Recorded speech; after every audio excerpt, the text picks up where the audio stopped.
You will never forget the experience of watching Arthur Miller's The Crucible on stage. First performed in 1953, it is one of the most celebrated dramas in American literature.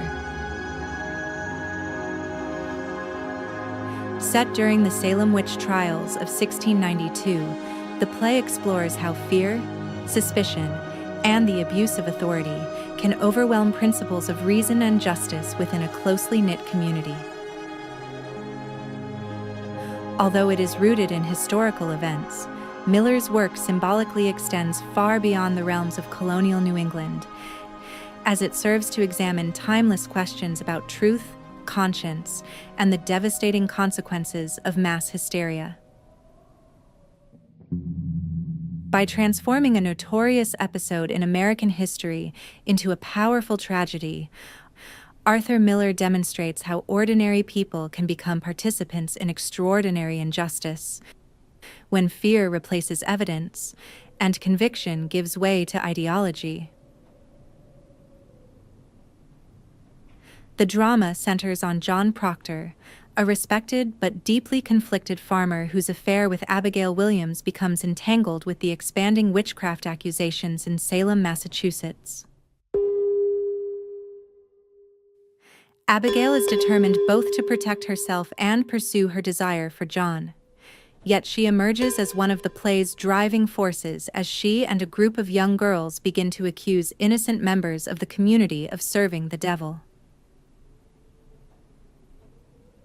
Opposing them are characters such as Elizabeth Proctor, whose quiet integrity contrasts sharply with Abigail's ambition; the Reverend Hale, whose confidence in the legal process gradually gives way to doubt; and Deputy Governor Danforth, whose unwavering faith in the authority of the court ultimately contributes to the horror of the tragedy.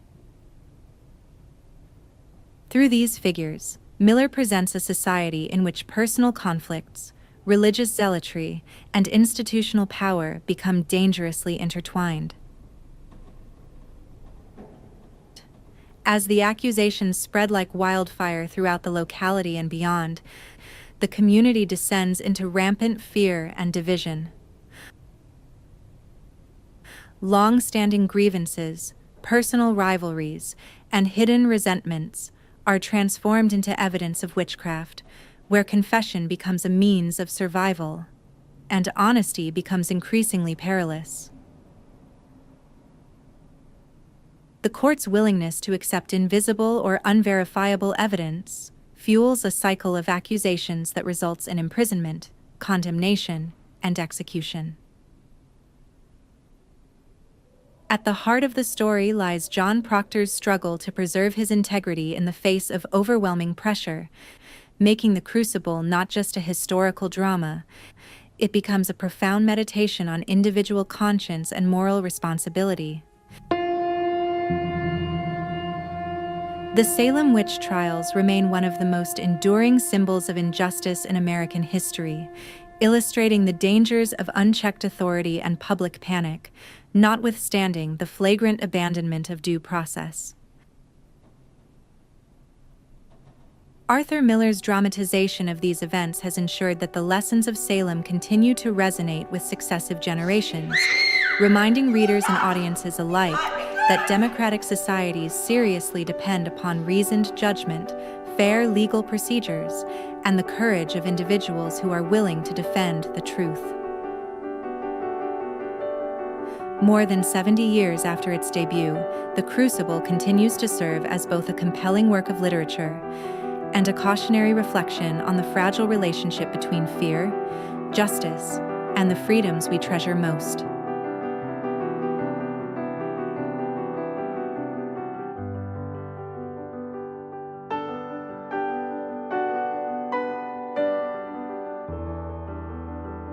Abigail Williams is the catalyst for the series of events that come to take place in Salem. Abigail is a 17-year-old orphan, a status that places her in a position of dependence of which, amid the rigidly patriarchal and religious society of Salem, it translates into a glaring lack of control with regard to her circumstances. Her relationship with her uncle, the Reverend Paris, is fraught with tension. Paris is more concerned with his reputation than with Abigail's well-being, and likewise, Abigail is acutely aware of her precarious situation. She is a girl on the fringe of a society that has no place for a single, a-religious woman of her age. This deprivation of agency is the soil in which the seeds of her actions take root. Abigail's course and disposition as a human being is established through her affair with John Proctor and her subsequent desire for revenge. After their affair is discovered by Elizabeth Proctor, Abigail is duly relieved from duty. This public shaming, combined with her enduring obsession with John, motivates her desire to oust Elizabeth and take her place. When the girls are caught dancing in the forest with Tituba, Abigail, faced with punishment and potentially being charged with witchcraft herself, manipulates the situation to shift the blame onto others. Her initial accusation of Tituba is not an isolated act, but a strategic move to secure her own safety. This act of self-preservation quickly devolves into a powerfully dangerous game, with Abigail exploiting the pervasive fear and religious fervor of the community for her own gains. It's a bit terrifying. Throughout the story, Abigail displays her master skills of manipulation. She uses the fear of damnation and social ostracization to control the girls and ensure their silence and participation. She's at the center of the growing hysterical fire, and as the trials forge forward, Abigail's power escalates. Her and the performances of her counterparts in court, where they feign possessions and claim to see spirits, become the primary evidence used to convict and hang countless people. The exhibition of this spectral evidence is a direct scheme to eliminate anyone who threatens her authority, such as people like Mary Warren. It serves to demonstrate a profound disregard for human life and her willingness to utilize the community's terror for her interpersonal motives. When we assess the blame that Abigail Williams should carry for the Salem Witch Trials, as they are presented in the Crucible, it is significant to recognize her as the primary architect of the hysteria and the person most responsible for the initial accusations. She is the first to name specific people and set the chain of events into motion. Her deliberate fabrications are the cornerstone upon which the court's proceedings are built, and she actively maintains this fraud throughout the play, even when faced with the consequences of her actions. It presents her, in truth, as a terribly selfish young woman. While other characters contribute to the trials through their own flaws and their weaknesses, Abigail's central role as the instigator and perpetrator of the mass hysteria means that she should bear the heaviest burden of responsibility for the suffering and death that follows. Her character demonstrates the devastating consequences of unchecked power, personal desire, fueled by the dangers of religious extremism. Given that Abigail Williams used the existing societal and religious structures to gain such an unprecedented amount of power, we are still required to ask, to what extent is she solely responsible for the hysteria? Or does the play suggest that the community's own flaws and repressiveness conjured the perfect storm for her actions to succeed?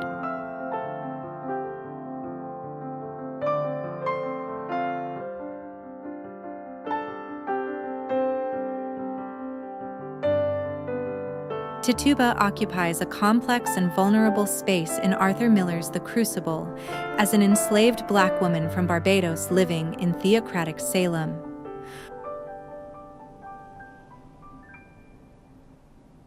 Owned by Reverend Paris, she exists at the absolute bottom of the town's rigid hierarchy, disempowered by both her race and her enslaved status.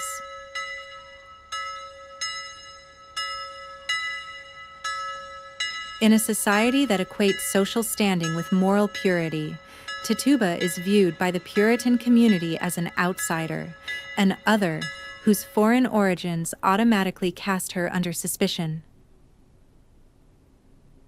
This marginalization makes her an ideal scapegoat when the hysteria first grips Salem, as her lack of political or social agency leaves her entirely defenseless against accusations of witchcraft. It must have been very alarming for her.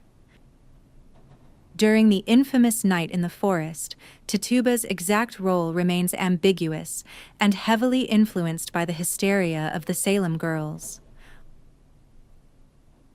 While the community, in addition to Abigail Williams under extreme duress, accuses Tituba of orchestrating dark rituals and forcing the girls to drink chicken blood, the text suggests a more nuanced reality.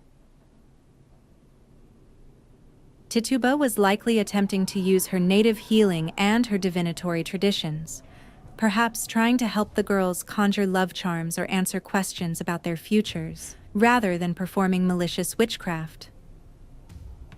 However, caught in a panic where any deviation from orthodox prayer is labeled devil worship, her traditional practices are instantly criminalized and blown way out of proportion.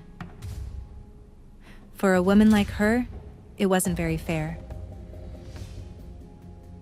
The physical symbol of the poppet, the doll that ultimately dooms Elizabeth Proctor, is frequently tied by extension to the superstitions swirling around Tituba's background, though the play does not explicitly attribute the doll making directly to her hands.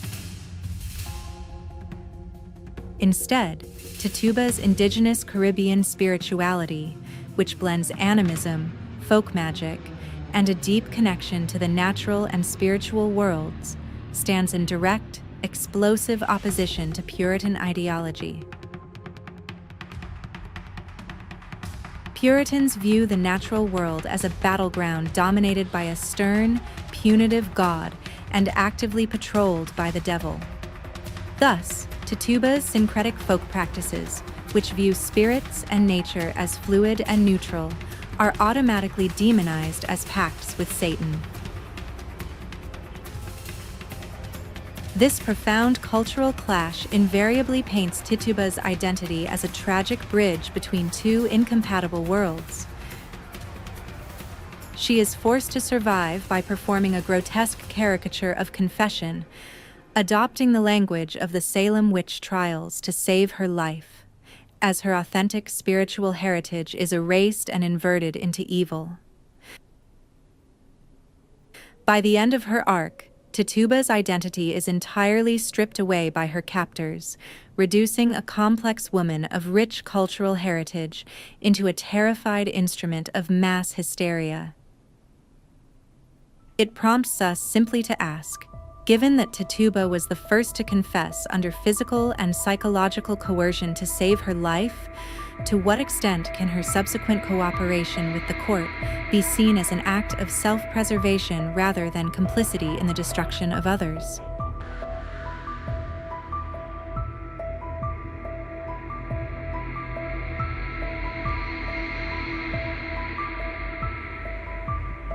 To the Puritans of 17th century New England, witchcraft was not merely a superstition. It was a genuine spiritual crime in which an individual entered into a covenant with Satan in exchange for supernatural powers. Their beliefs were rooted in literal interpretations of the Bible, particularly passages such as Exodus 22:18, which states, "Thou shalt not suffer a witch to live," as well as centuries of European Christian theology concerning the devil, demons, and spiritual warfare. Influenced by English legal traditions and theological writings, the Puritans believed that Satan actively sought to corrupt God's chosen people by recruiting witches to undermine Christian society. Misfortunes such as unexplained illnesses, crop failures, infant mortality, or sudden deaths were thus interpreted not simply as natural events, but as evidence of the invisible struggle between divine providence and demonic influence. Within this worldview, witchcraft represented a direct assault upon both the religious and civil order of the community. You could say it was a crazy time to live. The forests surrounding the Puritan settlements assumed a powerful symbolic significance within this religious framework. While the wilderness was physically dangerous because of its unfamiliar terrain and wildlife, it also became associated with spiritual uncertainty, Native American cultures, and the perceived absence of Christian civilization.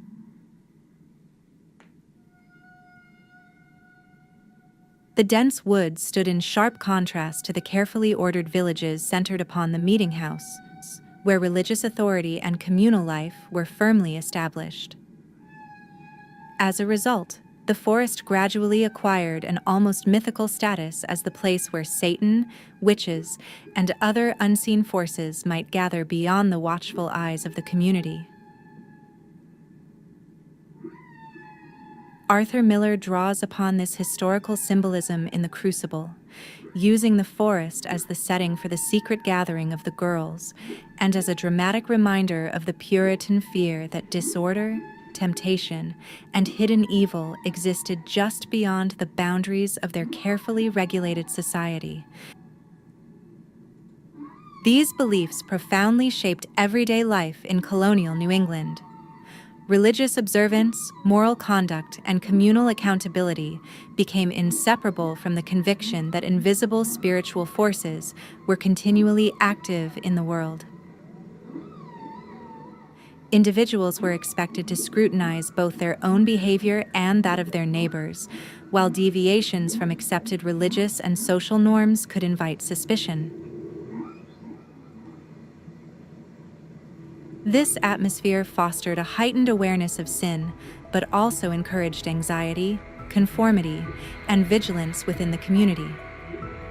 During periods of crisis, such as the Salem Witch Trials of 1692, these deeply rooted assumptions enabled fear and rumor to acquire the force of evidence, allowing accusations of witchcraft to spread rapidly through otherwise stable communities. The legacy of these events has endured as a powerful reminder of how sincere religious conviction, when combined with fear and insufficient legal safeguards, can contribute to a tragic miscarriage of justice.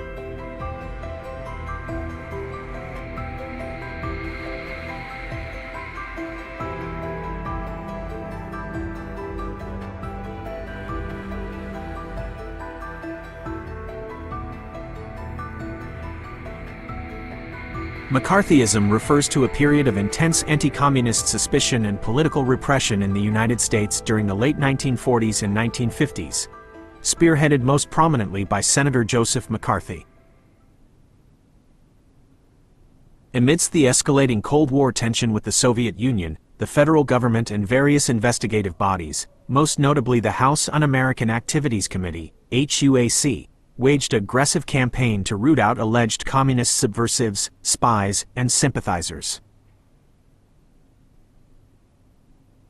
This era was characterized by a climate of profound paranoia, guilt by association, and career-destroying accusations where individuals were pressured to name names and betray friends or colleagues to prove their own loyalty, often with little to no concrete evidence. Arthur Miller wrote The Crucible in the early 1950s precisely as an allegorical response to this modern American witch hunt. During the Red Scare, Miller himself was called before HUAC, and he watched in dismay as friends, artists, and intellectuals in the entertainment and academic industries faced blacklisting, social ostracization, and ruin if they refused to cooperate or if they were branded as un-American. He recognized a chilling parallel between the unchecked, hysteria-driven accusations of his own era and the fanatical finger-pointing of 1692 Salem, realizing that mass panic can cause otherwise rational societies to abandon civil liberties, logic, and human decency.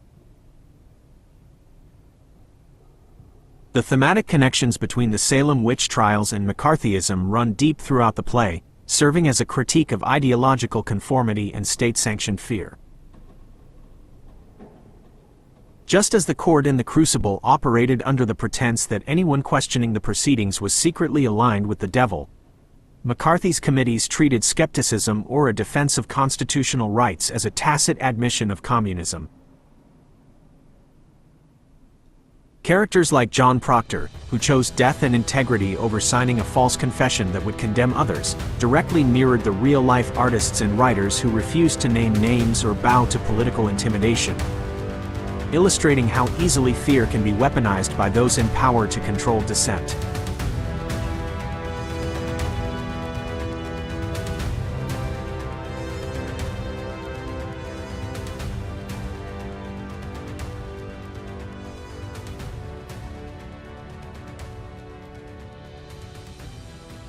Having just spent time with the Scarlet Letter, the Crucible is an especially rewarding transition, because Arthur Miller is, in many respects, engaged in a dialogue with Nathaniel Hawthorne.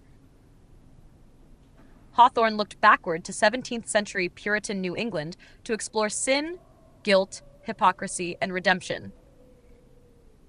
Miller returns to essentially the same historical world, but with a different purpose.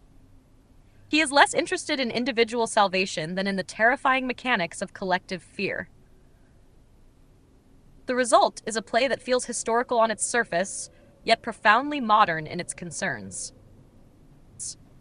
One of the first peculiarities of The Crucible is that it is a historical play that almost refuses to remain in history. Miller reconstructs the Salem Witch Trials of 1692 with remarkable care, but the events are also a transparent reflection of 20th century America during the era of anti-communist investigations. Miller himself was questioned before the House Un-American Activities Committee and understood what it meant to live in a culture where accusation itself could become evidence. Consequently, Salem becomes less a place than a laboratory. Miller asks a timeless question: what happens when a society decides that suspicion is more valuable than proof?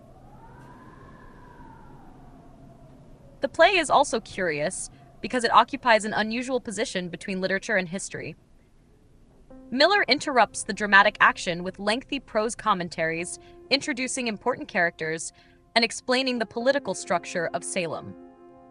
This is not typical playwriting.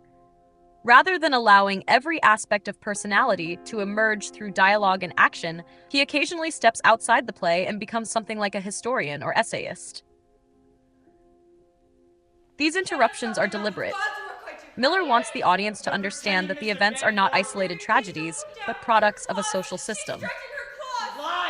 The individual cannot be understood apart from the community that created him. Unlike many tragedies, The Crucible has no true villain in the conventional sense. The audience may initially imagine that the young girls, especially Abigail Williams, are the source of the catastrophe. Yet Miller consistently widens the circle of responsibility. Abigail exploits fear, but she does not invent it. Reverend Parris fears losing his authority. Thomas Putnam sees opportunity for wealth and revenge. Deputy Governor Danforth fears admitting judicial error because doing so would undermine the authority of the court itself. Even ordinary citizens contribute through silence or conformity. Evil, in Miller's vision, is distributed rather than concentrated. This is one reason the play has retained such extraordinary power. Miller understands that institutions often develop a momentum independent of the people who compose them. Once the court commits itself to believing in invisible evidence, every acquittal becomes suspicious, every denial becomes proof of guilt, and every confession strengthens the system. Logic begins to feed upon itself. The audience watches not merely a witch hunt, but the collapse of rational inquiry. Coming directly from the Scarlet Letter, another contrast immediately emerges. Hawthorne's novel is deeply psychological. Much of its action occurs inside Arthur Dimmesdale, Hester Prynne, and Roger Chillingworth. Miller, by contrast, externalizes psychological conflict. His characters' private emotions erupt into public accusations, courtroom testimony, and communal hysteria. Hawthorne's guilt consumes individuals from within. Miller's fear spreads outward like an epidemic until it engulfs an entire town. Perhaps the most fascinating aspect of the play is its treatment of truth. In ordinary life, we tend to imagine truth as something objective that simply waits to be discovered. Miller shows how fragile truth becomes once political power and public emotion intervene. Throughout the play, objective evidence matters less than social consensus. Those who tell the truth are often disbelieved, while elaborate fabrications become accepted because enough influential people endorse them. In this sense, the Crucible is not primarily about witches at all. It is about epistemology, the question of how human beings determine what is real when fear overwhelms reason. The structure of the play is equally impressive. It begins with what appears to be a local family crisis involving several frightened girls. Gradually, the conflict expands until nearly every family in Salem is implicated. By the final act, the issue is no longer witchcraft but integrity itself. The audience's attention shifts almost imperceptibly from "did witchcraft occur" to "what is a person's name worth?" That transformation is one of Miller's greatest achievements as a dramatist. Finally, there is something almost paradoxical about the title itself. A crucible is a vessel capable of withstanding intense heat so that metals may be melted and purified. It is also a severe test or trial. Miller intends both meanings simultaneously. Salem becomes the vessel into which every character is thrown. Some melt completely under the pressure. Others become harder and clearer, discovering moral strength they did not know they possessed. Like Hawthorne before him, Miller suggests that extreme suffering reveals rather than creates character. I think you will find that the Crucible complements the Scarlet Letter beautifully while arriving at very different conclusions. Hawthorne invites us to meditate on the secret burdens of conscience. Miller asks us to confront the frightening speed with which ordinary communities can abandon justice when fear, ideology, and reputation become more important than truth. It is, in my view, one of the finest examples of a play that succeeds simultaneously as historical drama, political allegory, psychological study, and enduring tragedy.